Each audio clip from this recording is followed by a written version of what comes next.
आम इंतखाबात 2019 के लिए जारी बीजेपी के इंतखाबी मंशूर में पीएम मोदी के 5 बड़े संकल्पों पर तंज करते हुए ओवैसी ने आवाम को बहकाने का इल्जाम लगाया। देखिए report.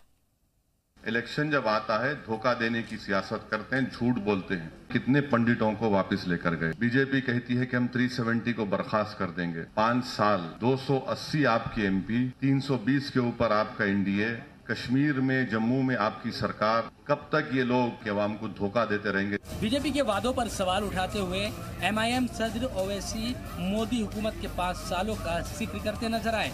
Uniform civil code 35A और 370 जैसे मुद्दों का जिक्र करते हुए ओवैसी ने कहा कि आखिर वो 5 साल तक खामोश क्यों थे।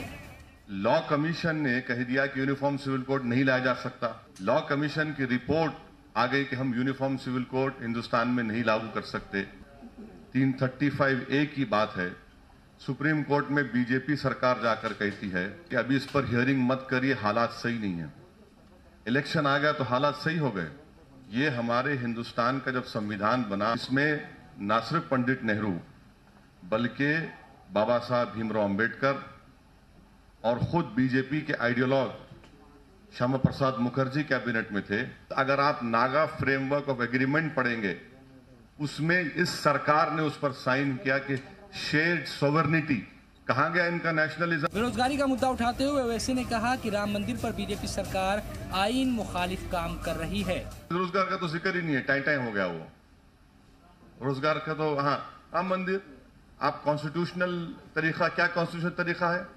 क्या ये कॉन्स्टिट्यूशनल तरीका है कि जब से बाबरी मस्जिद शहीद हुई, कोई भी गवर्नमेंट, चाहे यूपी की गवर्नमेंट हो या गवर्नमेंट ऑफ इंडिया हो, उस डिस्प्यूट में पार्टी नहीं बनी।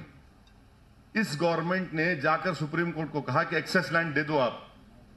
यूपी सरकार अपना पोजीशन चेंज कर दी। इस मौके पर ओवैसी ने यूपी और बिहार के अपोजिशन जमातों को राहत देने का ऐलान किया।